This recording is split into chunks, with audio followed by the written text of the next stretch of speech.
special day. The breeze took the clouds all away. It swept the sky like a broom and got ready for a very special day. This is a very special time. Show me a hill I can climb. Give me a mountain to move, and I'll prove that it's a very special day. I woke up early this morning with gloom on my head. Had a big feeling to climb back in bed. Then I looked in the mirror and somebody said, wake up, wake up. It's time for you to lose the blues, and this is a very special treat.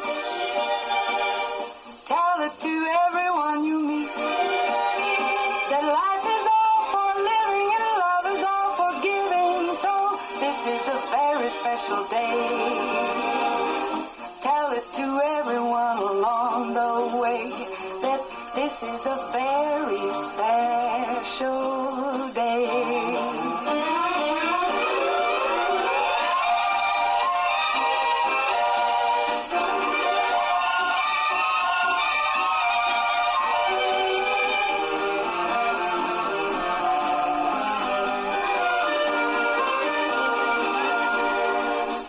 Up early this morning with gloom on my head. Had a big feeling to climb back in bed.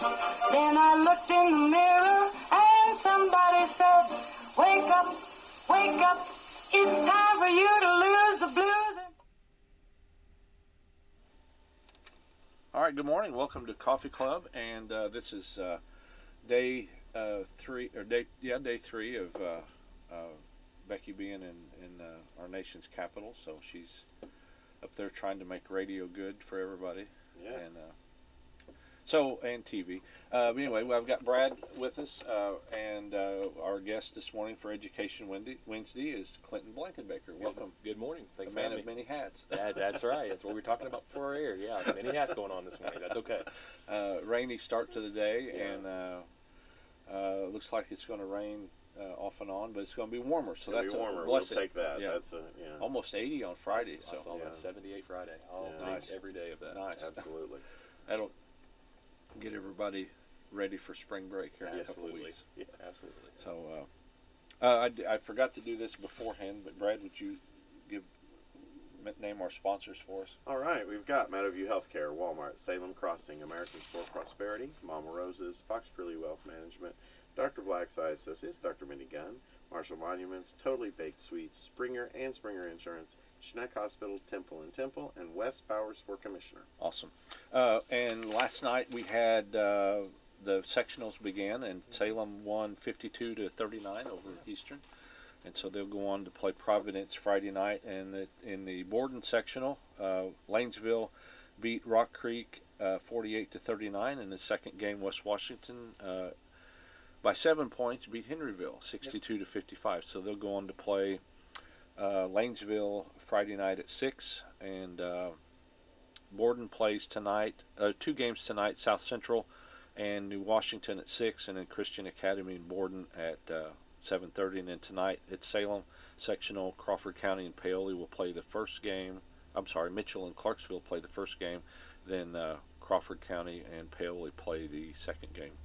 So, and then the winners of which one? Those two Mitchell games will play each other. Yeah, Yep. yeah. And We'll then play Salem the will second play game Friday night. Yeah. Yep. And then Saturday night in all the sectionals will be the championship games. So good luck to our teams.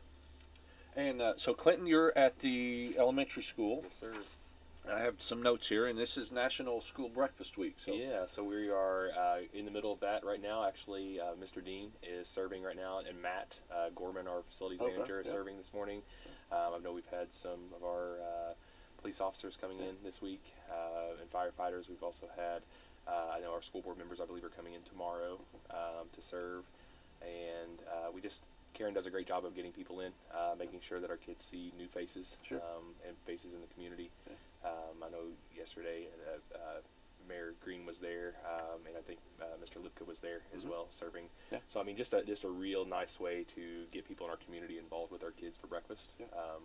And we were able to serve pretty much every single kid a takeaway breakfast in the morning, which is a great asset to the start of the day. Yeah. Yeah. Is there, other than this week, is there a lot of participation in breakfast? Oh yeah, like I would say at our school, we're well 97 to 98% of kids grab a breakfast in the morning, Awesome. and we allow kids to, if they're running late, to even bring it to the classroom to finish up in the morning. It's super important for those kids to get a good start. And we're always looking at different options for kids in the morning, because it's simple to grab and go with the sugary sweets in the morning, as our country kind of has lended ourselves that way. So I think there's times we have chicken biscuits and times we have sausage biscuit, things like that. So we're always looking at options, and they do a great job. I don't remember. Of course, I would have elementary school. That would have been what, late 70s. Mid 1925. I mean, we had breakfast at home. Yeah. But it's a different. Yeah. It's a different. And it deal really, now, so. it really helps the kids and families, but it also helps the school. Sure. It's one of those things that there's a lot of kids that are fortunate that have breakfast at home, and sometimes they can grab a second whenever they come through. But there are other kids that are less fortunate that just don't have the opportunity. The way that schedules are anymore. I mean, it's like I was coming in running behind. I'm sure a lot of families are like that. So it's definitely a way to kind of calm things down, get the day started the right way for school. Yeah, that's great. And then of course they do lunch. Yeah, absolutely. And then, did they do a snack in the afternoon anymore? Like they used to have like typically an that's apple or typically that's teacher directed. Oh, okay. There's classes that still do snacks. Okay. The milk that we still provided would be K for kindergarten first, and there's some second. There's not as many that participate in that milk for the afternoon time. But again, there are teachers that there are big breaks during the day. Some kids don't eat lunch, or third, fourth, and fifth don't eat lunch until right there at noon or a little after. But some of our kindergartners start eating at 10:45. Oh. So by the time 2 o'clock, 2:30 rolls around, they're pretty hungry. Yeah. So that's like I said, kind of teacher directed. Okay. For sure. Okay, cool. And then you've got kindergarten registration coming up. It's coming up, yeah. We're super excited about that. We got things out a lot earlier this year, but we're going to have kind of an open house. This was kind of a pre-registration. Our numbers are looking good for this time. Again, we haven't had registration this early, kind of ever. So we're going to do that Thursday night this week. I'm going to be at the safe room, the Brady Shrum safe room. Okay.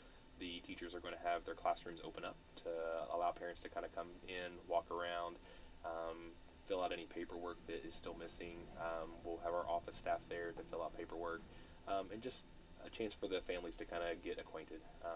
Some of those families that have older kids, they're familiar with our school, but we have new families that are coming in, and they need to feel comfortable, and we want to make sure that they feel comfortable, because it's a big step.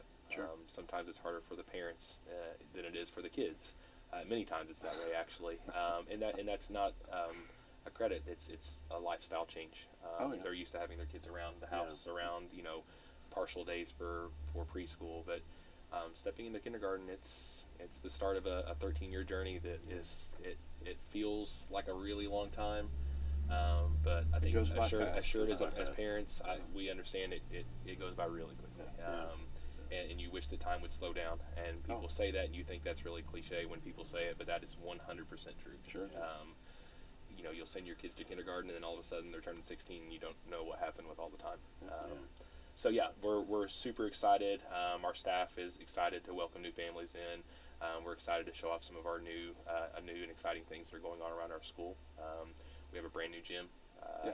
Sullivan's came in and resealed and resurfaced our gym floor. We're going to be set up with, we have all brand new backboards and basketball backboards and rims in our gym as well. It's going to be set up for volleyball. We'll have the access for that. Stage is set for, our literal stage is set for any groups that want to come in and do anything with the arts in that facet. So we're super excited. There's some things that are happening around our campus too that are just they're great when people come by and see that. And I think one of the biggest things we've been able to show up and show off is we have sectional this week, and we're hosting sectional for boys sectional, and it's a time to show off for everybody that's kind of around us, and it's around the community, but also just a time for people to gather, and that's a huge asset for the communities.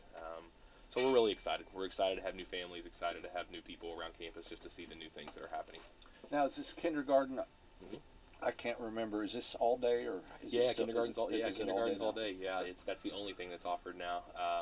And kids they have to turn 5 by August 1st in order to register. We really try to stay right there at that. There's a few times that the state has allowed a little bit later, so kids to come in at 4. But we also have the YMCA that has their preschool there at our building. And it's one of those things that a lot of the kids that go there end up coming to us the very next year, which is great, a great asset to the community as well. But yeah, it's full day. It's coming in. We allow students to start coming in at 7:30. Typically start school. Well, not typically. We start school every day at 8:15, and then we're dismissing by 2:35 each day now. Awesome. Yep. I mean, because preschools just have. Typically you're AM or PM, and now that's a big jump. Yeah, for sure. How do you? That's got to be a challenge to keep the attention of, and I think that's 5-year-old. And I've said that for years. Our kindergarten team does an outstanding job. Yeah. I was an elementary school teacher myself, and kindergarten was always one of those things. I was like, well, it takes a special person, and we have awesome instructional assistants that help with those kindergarten classrooms. So it's not just one adult in there. They're very capable of being one adult in there, but again, we do have 2 that help out throughout the entire day, and that's a huge asset for us. To have 2, in classes that are anywhere from 15 students to about 18 to 19 students. It makes it a huge help, and they do a great job of communicating with their own team, because they do throughout the day. They'll switch teachers. They'll go around and do some intervention style work with other teachers. So it's a well-oiled machine that's going on down there, and we couldn't be happier with the team that we have assembled there. That's awesome. So the elementary at one time was split into upper and lower, but it's all one. Yeah, we're one school now. Right now, we're holding about 720 to 730 students. It depends on the week, and that at any one point in time, we're pushing that thousand person mark, sitting inside of our building, including faculty, staff. Any type of visitor that we would have, our YMCA preschool, things like that. But it's booming. It's we have kids kind of moving here and there throughout, so it's a huge responsibility. Because there's definitely differences in that K1-2 area, and there's huge differences in the 3-4-5. So I mean, yes, we are split. We are in one school, but the split still kind of naturally happens. A lot of it just because of the age, a lot of it because of the testing that the state requires. Because right now we're in the middle of doing iRead testing, and that's that state standardized test that it's very high stakes. All of our second grade students, a few years ago, they allowed the second grade students in schools to opt in with those kiddos to have an opportunity to pass that test. We decided to opt in the first year that it was available.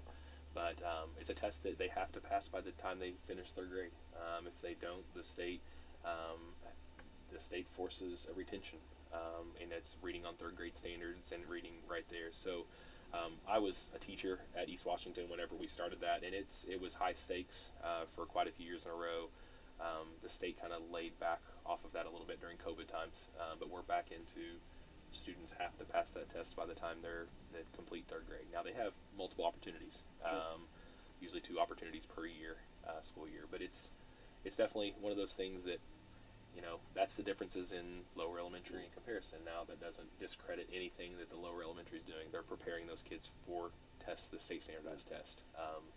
But it's definitely something else that those older kids have to experience a lot more than what the younger kids do. So. Educate me here a little bit on this. So a second grader can take it now, right? Yes, sir. And if they pass it, then they're good. They're good. Yeah, they're good. Yeah, the second grader takes it in the spring. So right now at this time, the first couple weeks of March, if they pass, they are pretty much exempt from taking it again. If they don't, the state doesn't have the same restrictions on second grade students. The state provides a letter to inform parents whether they're on track, whether they passed, or whether they're below track. And that's the school's responsibility to take the information that's gathered there, to apply it to what our school's doing for that student in order to get them on track by the time they take that in third. They'll take it again spring of third grade year. Again, if a student doesn't pass, they'll take it summer of third grade year. Okay. The way that the state has that, there are some exemptions that come into play based on each individual student, but that student the state still requires that student to take that IRE test all the way through the summer of their sixth grade year, regardless of even if they have if they have an exemption for the test. The school is required to test them all the way through. So I mean that's a lot of times to retest. So they're we do what we're told. This is exactly what we have to do, and we make sure that families are informed of where they are. But absolutely, it's a test that it does test reading skills. It tests letter sounds. It tests synonyms, antonyms. It tests reading comprehension. There will be two different parts that test reading comprehension as well, to where the students will read passages, have to answer main ideas, things that come directly from. So a lot of specific things that are taught there. Are those the same? The computer sheets? Are you circling? It's penciling not that anymore. Not that. Yeah, used to. I mean, it was I think it was called the Scantrons whenever I was in school myself. But now it's everything digitally. Everything is ran through, even the pronunciation of words that are given. It actually is done by the computer now. That was something that whenever I taught, we had to say that out loud as a teacher. And it was paper pencil then, still, about 15, 20 years ago, and now it's pretty much 100%. I'll say that there are some exceptions. If students aren't able to work on a computer, there are some exceptions that we have to clear that through the state first for them to send paper copies. Now, do they all do it at once, or do they go to the computer? We actually have changed that a little bit. Used to, yeah, all the grades would take it. The whole class would take it at once, just for the simplicity of getting it finished. What we've elected to do last couple of years is our second and third grade teachers are testing in smaller groups, allow a little bit more focus, a little bit more teacher attention if kids are getting off task. And I think that has really, we had some really great success last year. Had, I think between 50 and 60 second grade students that passed that, which is awesome. That it then allows us to only have 50 to 60 third graders that have to take it the next year.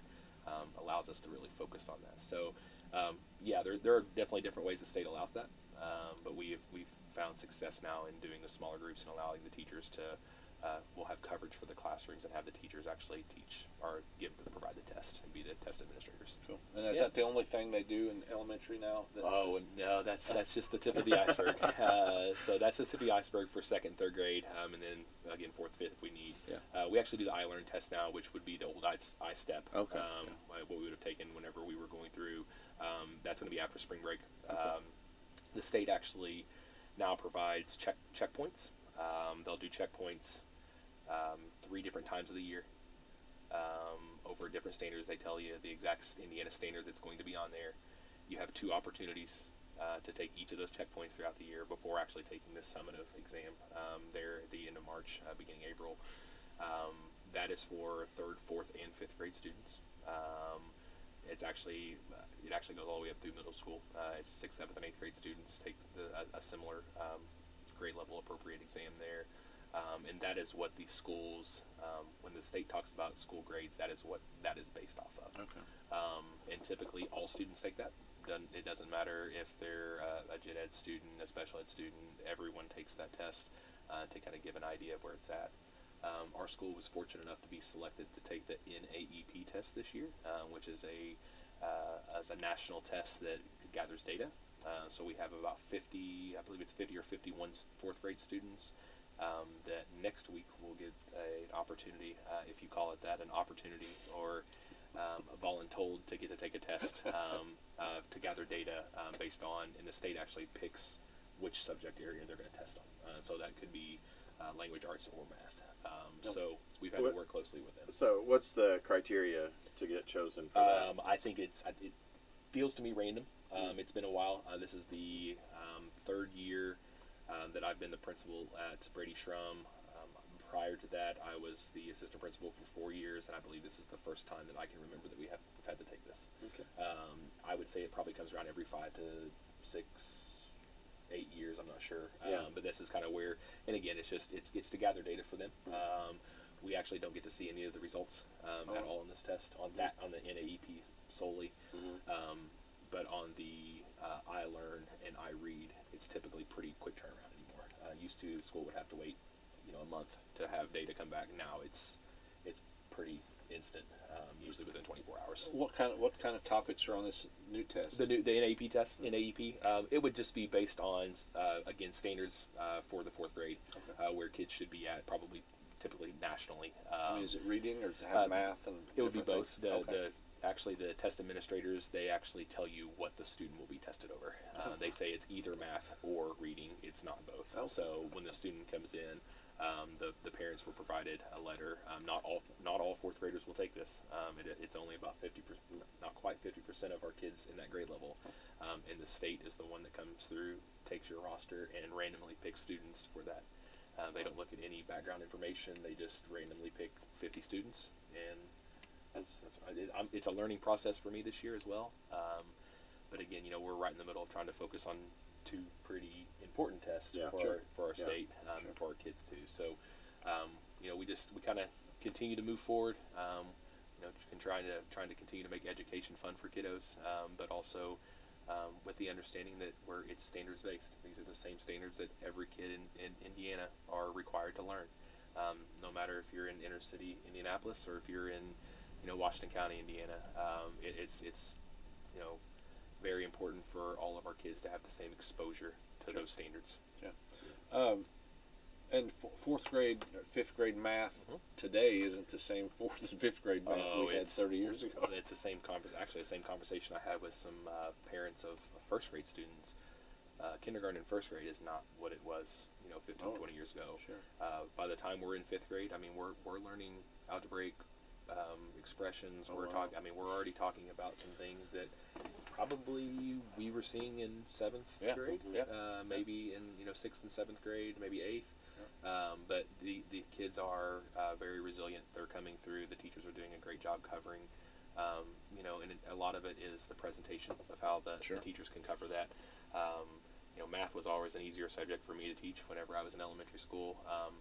I think it's more finite. You have to get to a solution, and there's multiple ways typically to get there. But I think show your work, right? You have to show your work, and that's a big thing that we really stress to our kids is, if you show your work, we can try to figure out where you went wrong. If you're just trying to put answers down, it's really hard for us to kind of help you out. So some of the questions, they used to have the answers in the back of the book, but probably not anymore. No, right? not so much anymore. Not so much anymore. Now we were actually just talking. I was helping odds my son. and evens maybe or something I like was that. helping my son before I came over, reading a report on AI, and I'm telling you.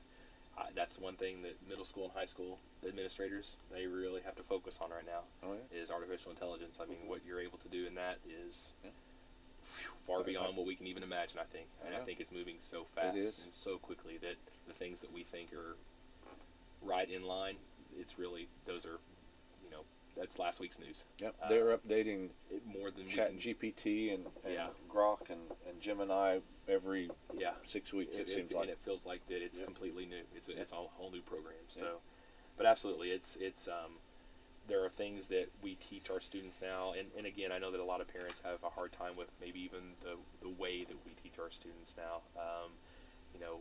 It's different.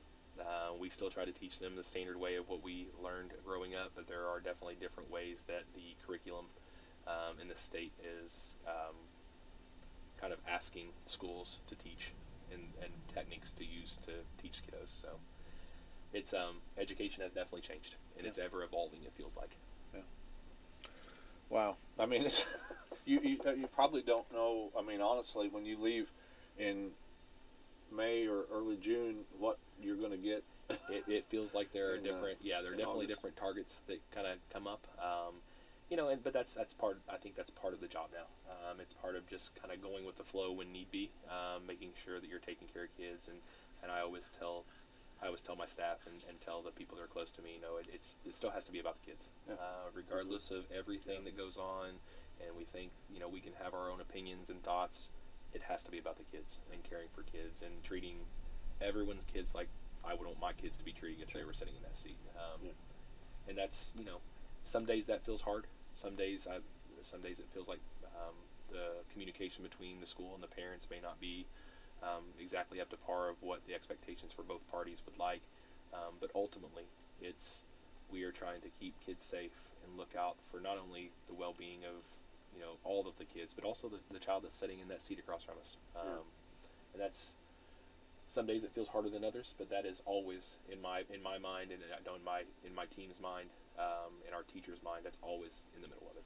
So you raise a good point. So the communication between the school and the parents, teachers, all of that has got, it's got to be there. What are some suggestions that you would give to parents that when they have questions or they're not sure, what are some key drivers for how to improve that? Yeah, and again, I think that constant communication with people who are closest to your student.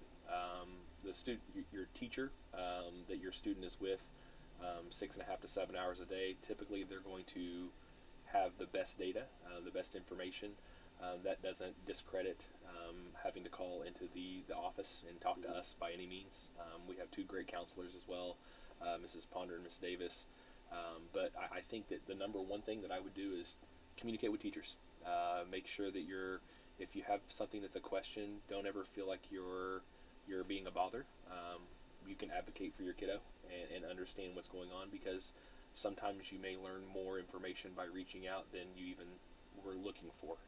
Maybe there's something that happened in school and you got part of the information from your kiddo, but you didn't get the full story. And we all know part. that. Yeah, and we all know that as parents. The part that makes me look better. Well, and that's kind of where, and I really approach that even with communication with adults, not only with kids but also with adults. Is the truth usually lies somewhere in between where the stories are. Everyone's perception of what's going on is their own perception, and I don't want to discredit what they think happened or how they think it happened. But there always is a second story or a second side. So number one, reach out to teachers. We use the rooms through Apogee to reach out, and we don't. I know the thing of the past is you could reach out to your teacher through Facebook Messenger. You could reach out to your teacher through texting. Really, we stay away from that. We use the Rooms app now, which all of our students and families have access to. But don't necessarily expect your teacher to respond immediately. They are working a 7:30 to 3:30 job. But again, when it becomes 3:30, if it's they have families too. We all have things going on outside of school. Just because the teacher last year responded immediately and got right back with you, that doesn't mean that if a teacher doesn't do that, they're doing a poor job. They have a lot going on, but that doesn't mean you shouldn't reach out and advocate for your kiddo and see what's happening. But I think there's always a chain of command. I mean, I think it would be the same at any business as well. As there are ways to go about it the right way, and there are also ways to go about it the wrong way that may not get you the correct answer immediately. And I know that's something that. And that can often sometimes compound the problem. Yeah, too. Absolutely. That can make the frustration higher unnecessarily. Yep. I understand some people's, their automatic response is to go right to the top, and I'm not discounting that. Some If people's that responses may need to be an avenue later, but Right. sometimes that can actually make the problem worse if then you've got another person that's not Right. sure what's going on. It almost muddies the water a little Yep. bit more than it needs to. And sometimes those, like you said, those problems can be taken care of by reaching out to the very first source. And sometimes it's a miscommunication, a complete miscommunication. So you're right. I think that sometimes by jumping too many rungs of the ladder, it could cause the problem or the issue to get even worse. So yeah, I completely agree with you there. and sometimes people bypass all that and just go right to social media. That's unfortunate, Yeah, really. that And is. again, I it's know. as a school and as school employees, Not the right thing to do. yeah, and as school employees, it's really difficult, when we read things that are going on because we want the problem to be corrected as well. Yeah. I mean, we want the solution, and I see that not only for our schools but also schools everywhere. It's the same thing that schools are having to, and I understand. I mean, there's a legitimate frustration that's being presented. But again, if you reach out to the school, hopefully we can come up with the best solution for you and come up with something that we can all agree on to make sure that it's right.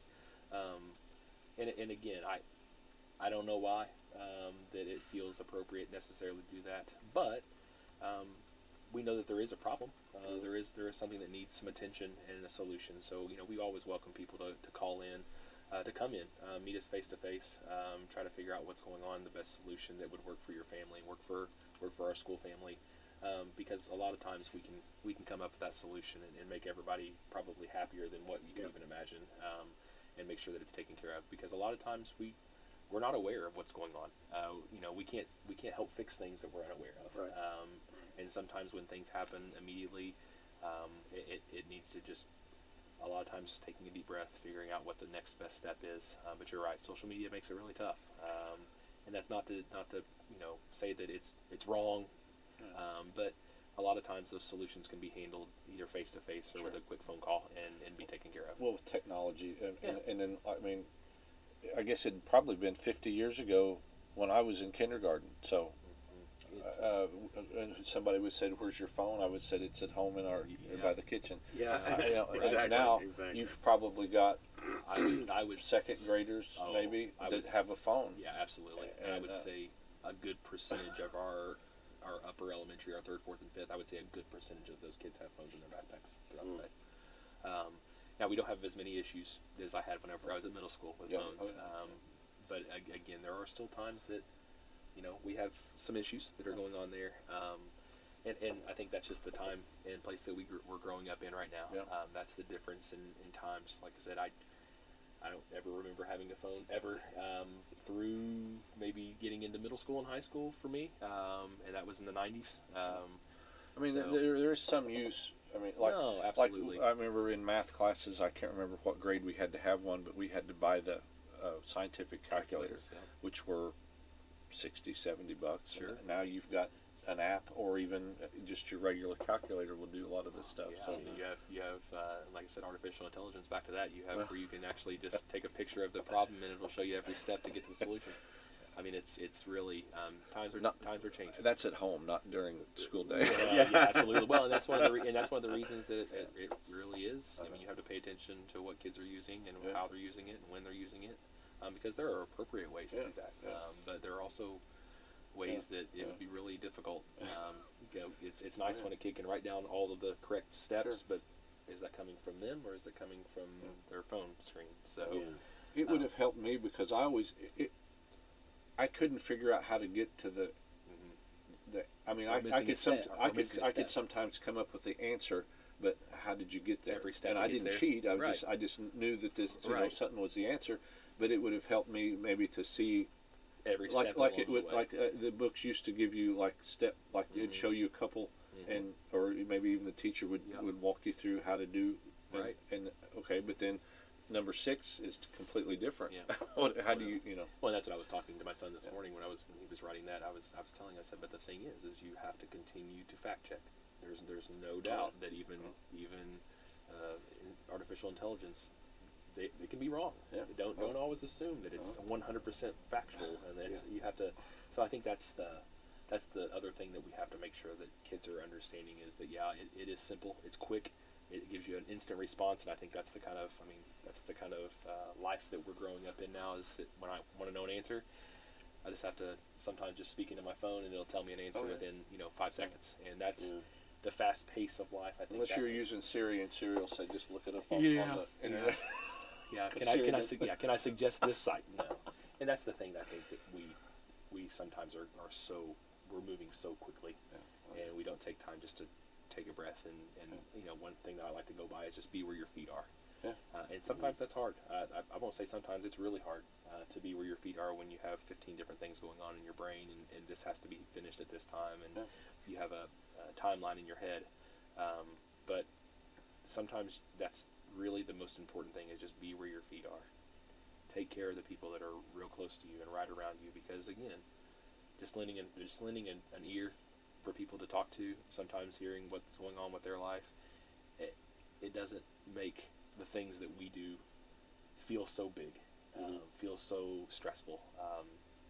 And I did the same thing. I play basketball with some guys a few mornings a week, and that's the biggest thing. It's not the playing basketball. It's not, the exercise is great, but really it's the camaraderie. It's understanding what's going on in their life, and they understanding what's going on in your life, and that's, to have something like that is huge. To have friends that can hear you on your great days, but also hear you on your days that you're ready to retire at 40, and that's and it seems like there's days that I'm ready to retire at 40, and when I come back and think, oh my gosh, there's no way that I can do this, the reality starts slapping you in the face a little, and that's okay. But really, there are days that are like that, and I think that's part. It's part of it. It's part of everything, and I think it's part of the downfalls of technology in that as well. Is that sometimes people don't. They want to post things online, or they want to post things on social media, and really they just need someone to talk to, just someone to hear them out and figure out what's going on, to categorize what the most important things are that's going on in their life, and that's a tough one. I mean, and I say that, and I feel like sometimes I need to preach that to myself too, because it's super important to do that.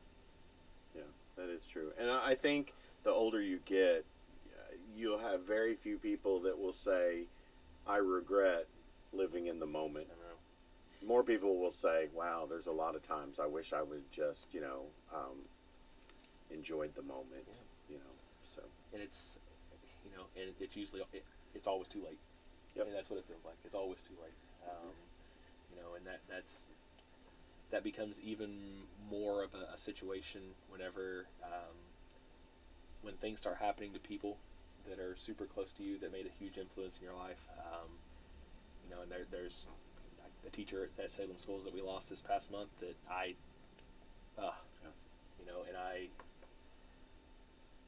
the family, and the Haven family.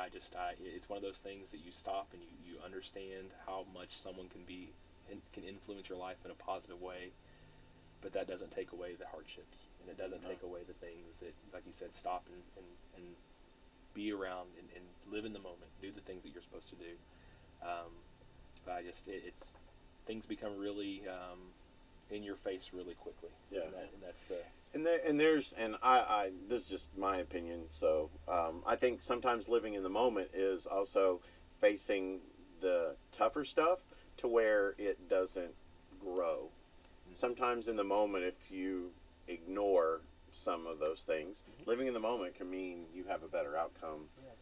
Down however time frame, and I think that it also the other thing about living in the moment is let people be in the moment with you. Yep. So share successes, share things that are even the hard things. But share, and don't feel like you have to do it alone. There are a lot of people going through the same things. They just don't talk about it either. So those are things that we try to instill in our kids as well. Not to be frustrated, not to let something small that happens in the morning ruin an entire day, because it's really easy to do that. We do that as adults sometimes, is let something small that really shouldn't be that big a deal. And that's why we were talking about the weather earlier too. Man, I'm so looking forward to 78 and sun. My goodness, is that going to be a way to kind of change what's going on, because this gloomy rain and thunder at 5 a.m. and it Monday morning snow, sleep. Snow. I mean, it becomes pretty it becomes pretty depressing when you're starting to talk like that. But whenever that sun comes out, man, it just has that reverse effect, and it really allows people to kind of breathe that fresh air.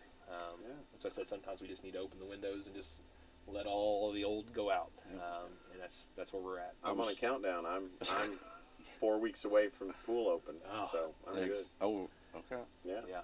Beginning of April. It's all right. fact, spring break's even closer. Yeah. I'm going for that. So yeah, you know, I'm gonna get that. I've got that heater for a reason. That's right. So. Just so you can get those extra days. It's life changing to change your pool to a heated pool. I So guarantee it. it's early, you know. So Guarantee it. But there is a lot to be said though about, you know, so humans are kind of funny to me because, you know, normally we don't like change because we always, but there's something about the weather changing for the better. Always, we can all agree. It's like, well, hey, you know, it just changed perspective of stuff, and it is good to just be able to open the windows and that's kind of a metaphor for our lives. There's times that we just need to open the windows, and just let some fresh air in. Yeah, let the old out and let the new sweep in, whether that be good, bad, or indifferent. It's just new. Speaking of that, have the kids? Well, not with the rain and stuff, but they're going to be excited to get back outside on the playground. And and we've been. I mean, we've had a few days where we've been able to get out there and enjoy our playground. I know that Mr. Gorman is in the midst of starting to build our Gaga ball pits. We're going to have 2 Gaga ball pits, which is the one at the middle school has been a huge hit. And pretty much it's like dodgeball, but everything below the knee. You throw things below the knee, and there's a small, usually an octagon that they go into. So it's going to be great. But yeah, our kids are excited to be outside, and that's a huge difference. You can tell when you have to have indoor recess in an elementary and when you get to go outside in elementary. Usually by about 1 o'clock, you can tell. It gets pretty interesting. The level of energy that is expelled outside is a lot more than normally inside. And I think that sometimes teachers would go out and let the kids run if it were 0 degrees outside because they need some energy to be ran off. Take off, yeah. And again, it's just one of those things that, you know, we have those outdoor spaces that, you know, also something that was brand new last year, that our kids love to go out and play. Yeah. You know, but there are a lot of changes that have kind of happened here over the last school year that, you know, I can talk about for a few seconds, you know, here in a minute, but it's one of those things that kids need that outdoor time. Yeah. They need to be able to run. You know, and something people always kind of laugh about, but I will tell you that when it is windy outside, kids are more energetic. It doesn't matter if it's warm and windy or cold and windy. Wind, I don't know if it's the pressure, but kids become. You can start telling in the classroom when it's windy outside. Kids are usually a little more bubbly. We'll say that'll be the kind word we use is bubbly. Yeah, there you go. Bubbly. There you go. Yeah. You mentioned Matt real quick. Yeah. You know, shout out to. Isn't it awesome to see what him and the team just take care of our facilities? I mean, our kids every day have got, and the teachers have got great facilities come in too. Yeah, and that happens in all 3 schools at our corporation. You know, I was at the middle school and have been at the elementary now, but I know that both of those crews they keep it sparkling clean. You know, and to have buildings that are, you know, 60 plus years old, you could never tell. No. You wouldn't be able to tell walking into our building that some of those things have been around, you know, since the 60s. But they do an outstanding job. They work extra hours. They cover for you know, staff that's out, just like we have to cover for teachers that are out. Sometimes working doubles. I know Matt has been working, you know, a lot, but also having multiple projects going on at the same time. So he's been great. I know that Kent they've been doing a lot of projects over there and just started their roofing project this week. But I mean, they've repainted their gym at the middle school. The old brick gym is now a completely different. We'll be excited to let them kind of present that out to the public. I know the Rock, the Rayopool court there. It has a brand new court, brand new floor. The look is awesome. So I know that they're doing a lot of new things there at the middle school, and you know, our elementary school, we have the gym that is completely revamped. Some painting on the wall, the walls, brand new basketball hoops that are in there as well. You know, and just kind of always looking at what we need to do next. The next thing that needs to be revamped. You know, we have all 3 of our safe rooms now. The only corporation that has 3 safe rooms and steam. We have safe rooms that are, you know, tornado shelters as well. I know our middle school has been STEAM certified. They've been labeled as STEAM certified now. So we have a great STEAM room that does a lot of 3D printing, a lot of the new digital They do a great job at the elementary school with our STEAM program as well. We actually had Crystal Michaels, and then Emily Johnson was there. Emily Johnson has stepped in to be a gen ed teacher for the second part of the year for us. Just the flexibility and the appreciation that we have for staff members that do that. That it seems like there's always, if there's a need, there's always a person that's willing to step up and do that. But there are just so many, so many things that we've had to offer at Salem, and I think that's the direction that we want people to understand is there's a part for anyone and everyone that wants to come in.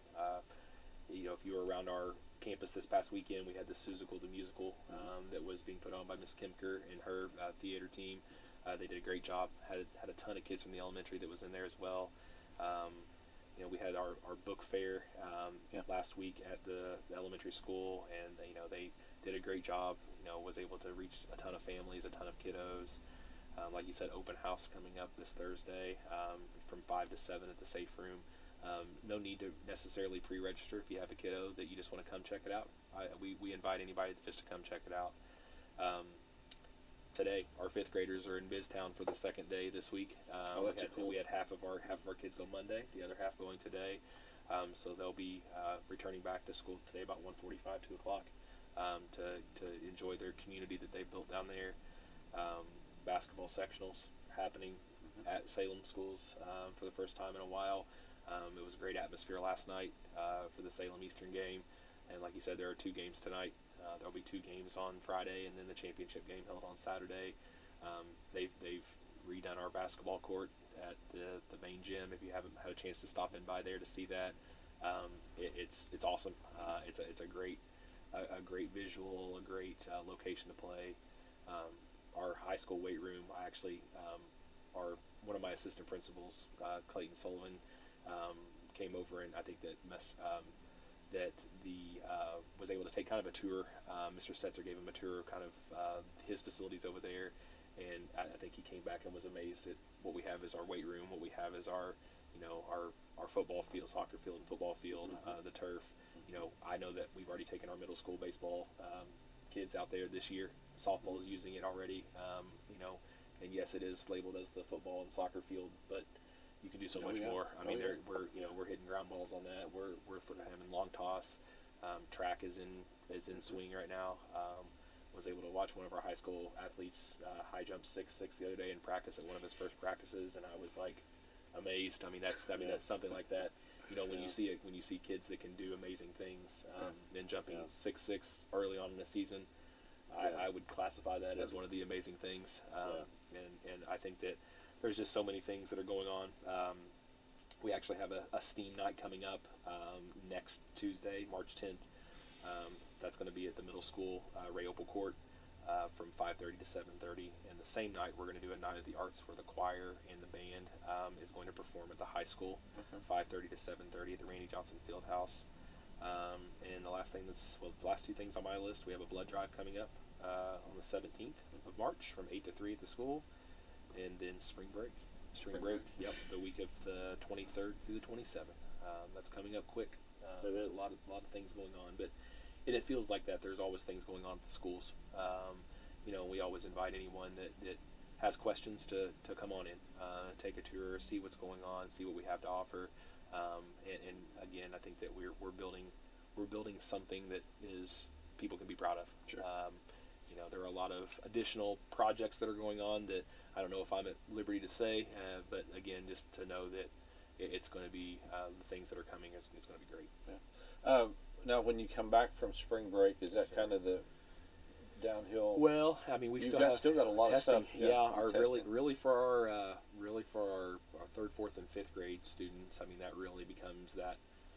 You have a couple weeks left before we kind of push to get that test ready to go, and then take that test, and then after the test, it does slow down a little bit. You still have about 5 weeks of school, 4 to 5 weeks of school left. And again, you still have to prepare those kids to move on to the next grade, be prepared to finalize what they've been learning in each their own grade level, but be ready for the next grade level. Maturity really starts to be a thing that we work on, making sure that they're mature enough and ready to go to the next grade and experience those challenges, because that's the biggest thing when kids are challenged. Sometimes you see frustration come out sometimes, and we really try to make sure kids understand that you're at school to learn. You're not supposed to know everything that you experience. So it's okay to ask questions. It's okay to be taught something new each day. Yeah. When you see that end day on the calendar and it's 80 degrees outside and sunny, it's hard to be mature. Yeah, it is. Yeah. And I don't know if you're talking about the students or the teachers Well, or staff, but either way. it is really hard to really. He was talking about you. Oh, I was including myself in there with that staff, but it is really hard, and I think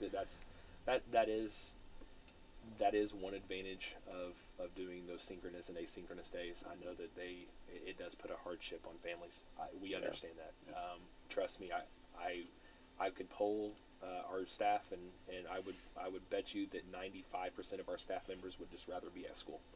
It is so difficult to do those live those teaching modes, to make sure that you're communicating with students, to make sure your kids are safe, and because people may not understand that, but our teachers worry about our kids too.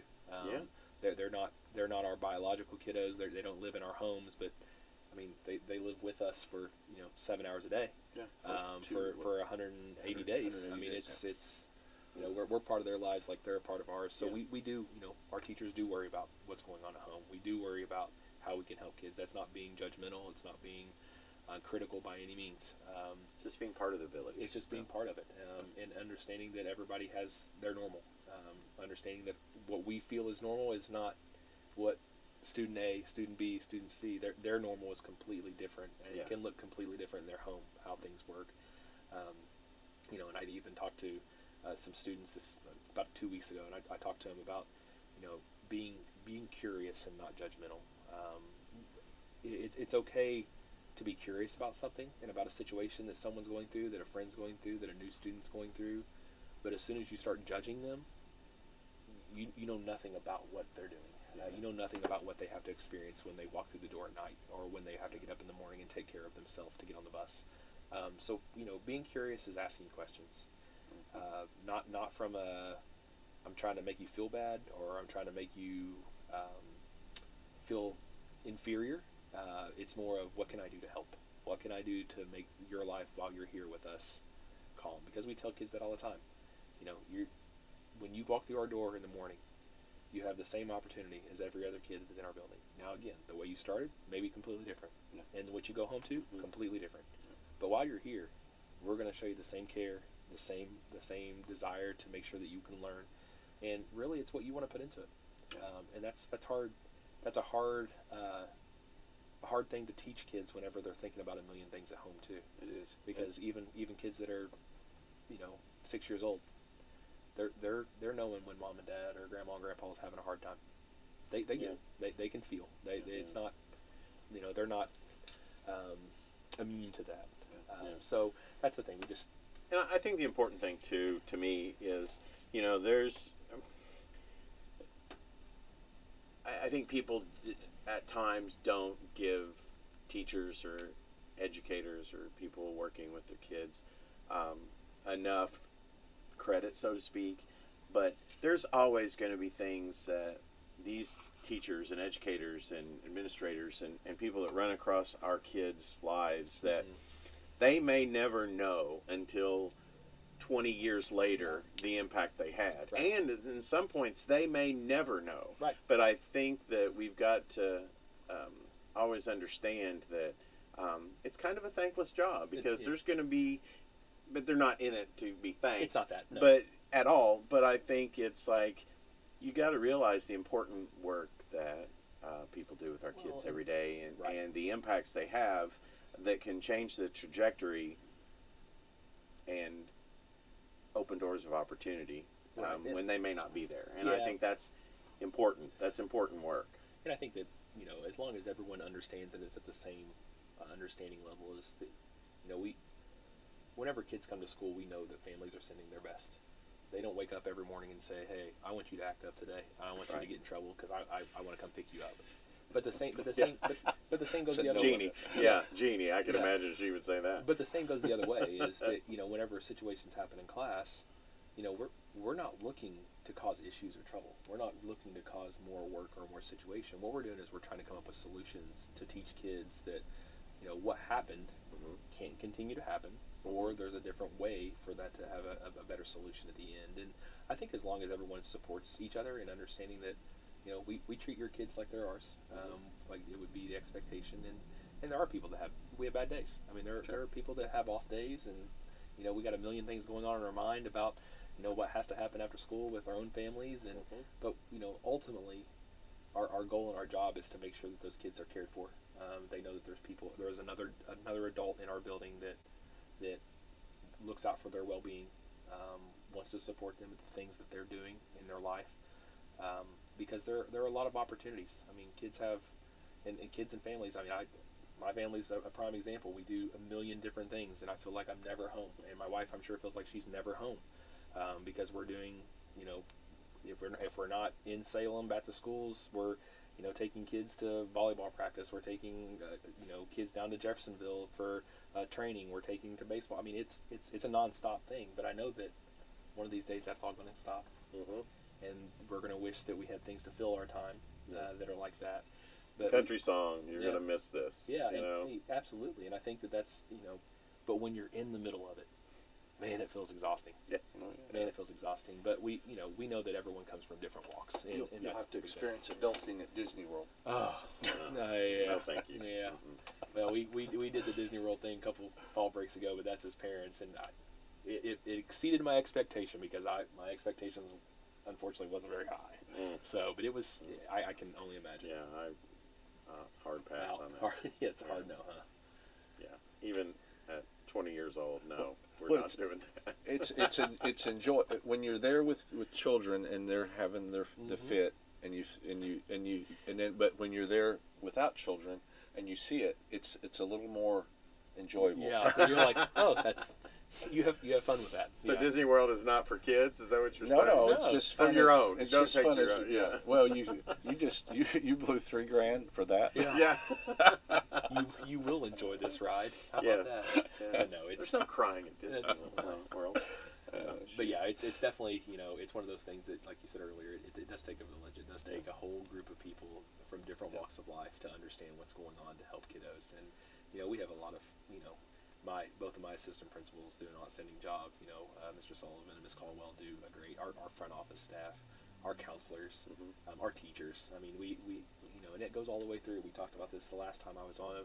It takes custodians. It takes cafeteria workers. It takes our speech department. It takes everyone. It truly takes everyone, because just saying hi and smiling to a kid or giving a kid a hug when you're going by them, that may be it. Yeah. That may be their positive for the day. And you got to understand that you may have a million things going on, but that one time that you stopped for 2 seconds and gave a hug to a kid and said, "I'm proud of you," or said, "How's your day?" that may have just made their day. Yeah. And that goes the same for adults too. I mean, even adults, when you take the time out of your busy schedule to be like, how are you? Just invest in their life and what's going on. It makes a huge difference. It does. You could identify with that at Walmart.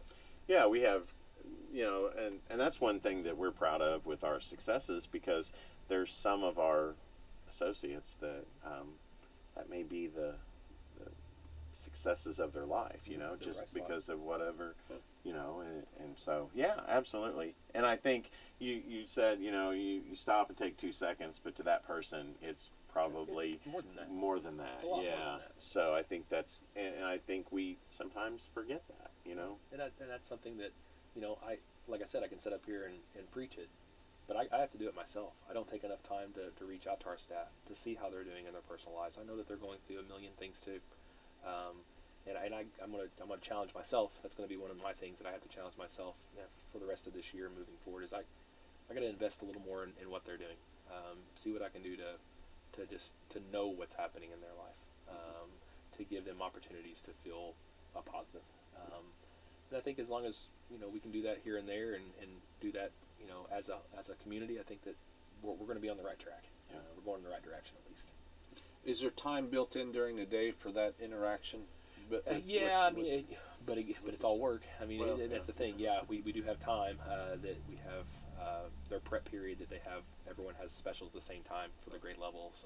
So there's time that they can interact with their own grade level. But as far as do we talk in a non-professional setting about that. I mean, you have your small groups, but that needs to happen more so. Yeah. Education can be very lonely. We said that you can be on an island by yourself because it's really hard to maybe defend ourselves or say that well, just because a test score didn't come back like we wanted it to be, that doesn't mean that we're not working our butts off and making sure that things are going the right way. It is about more than a test. There's no doubt about that. But that test is super important because that's how everyone views you, and the successes on that test. It can lead you in the right direction, but it's not necessarily the only thing that student can be successful at. So yeah, that's a challenge for myself. I'll put it out there in the ways I need to spend more time investing in the people that are close to me, investing into my staff, and making sure that I provide opportunities for them to, whether it's not directly from me, but more opportunities for them to invest in each other. Yeah. Good. That's great. Good deal. You guys have got your outdoor plant area set up? It's all set up, ready to go. We're a couple weeks away from like our early plants and shrubs, stuff like that, but we've got mulch and sand and rock and all of that kind of stuff. So the birds are chirping, and so they're chomping at the bit to get going. Lindsay and her team out there, Lindsay and her team do a great job getting everything ready, so when those trucks start rolling in. Now we have had some early deliveries of rose bushes, so those are still inside the store, but we've got some of that, some of the early stuff. Seeds, we got seeds. So we're getting all of that finalized, and we got bulbs and stuff like that. It's not too late to get some of your bulbs in, things like that. So but all of our spring stuff for lawn stuff, chemicals for pools, everything, it's ready to go. It's always my happiest time of the year when I walk, when Lindsay comes and says, well, the pool chemicals are getting set today, and I just stand there and it's my happy place. That's so, right. I know. I mean, it may seem simple, but it's like whatever you need to do to enjoy the moment. Yeah, to get to that happy place. To requote Robert Duvall, you love the smell of chlorine in the morning. I do. Absolutely. You know what that entails. Yes, absolutely. But you know what? The team out there, because we've got Easter coming up, so that's a good flower thing. But Mother's Day is coming up. I know. I know it's a couple months away, but once spring hits, it just all rolls, And so Lindsay and her team, we've got all kinds of pots, and Becky and I have talked about this a lot. Just get out there. We'll put it all together for you, no charge. You just buy the stuff, and they'll help you design whatever, and you get to take home an awesome pot or pots and be a rock star. So, yeah. Awesome. Well, Clinton, I really appreciate you coming in. Yeah, thank you for having me. Had a very educational morning. And one thing I saw that you had yearbooks for the elementary school. I don't remember ever having a yearbook. I think we had one in middle school, like a little paper, like a hard paper cover. And in high school, you got the nice, and I'll say that we've got those for sale, $18, I believe they are for sale right now, and you can go to the front office and take care of that. I know there's some ways to order there, but I know that our high school students and Miss Spalding are actually the people who are doing our yearbooks starting this year, taking a lot of pictures, programs that are going on through there. They do the middle school, or elementary school, middle school, and high school at this point. Same as like Mr. Wade Swift and doing all the digital and Salem Line News Network. I know that they're huge coverage on what's going on right now. Yeah. But it's some really cool. I think we had one of our students design the front cover of the high school or middle school book. Cool. So a lot of talented people that we really have kids involved with that. Well, back in our day, somebody sent me this a few.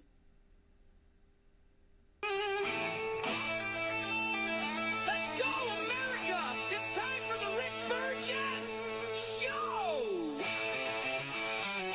Are you ready? Speedy, Greg, Adler, and Rick Burgess! We're broadcasting from the real world. All right, America, here we go. Brand new hour. Speedy, Greg Adler, as you heard, all here. We haven't chatted with you yet by phone because it's this full moon and the blood moon. It just seems It's odder out there than ever. But maybe before the show's over. America, say it back to me. Broadcasting from the real world. All right, so we've covered a lot today. If you've missed it, you can go back and catch it on the Daily Archive, either on our podcast channel or our YouTube channel. Wednesday Bible study coming today as well. And the Are You Ready tour tickets are on sale. The premium tickets with the VIP package, those are almost gone. They are sold out in Huntsville. Still a few remain in Starkville, Mississippi, and Birmingham. All right, so how about a little bit of a war update? This Iran, whatever it's called. Are we at war? Mm-hmm. Are we in a conflict? Operation Epic Fury. Operation Epic Fury. I know this is not a new statement. As John Fetterman becomes, when he seems to get past some of his mental struggles. Yeah, I thought it was weird that he spoke through a computer. Yeah. Or whatever it was he did. He read I thought that was weird. But him looking... Yeah. The more clear thinking he becomes, the more like a Republican he begins to sound. Yeah, he's going to end up wearing a suit for us over. I know it. But here he is. He got his hoodie on here. Just being truthful, saying no matter what your politics are, the killing of the Iranian Supreme Leader Khomeini is a good thing. And here he is saying that without apologizing.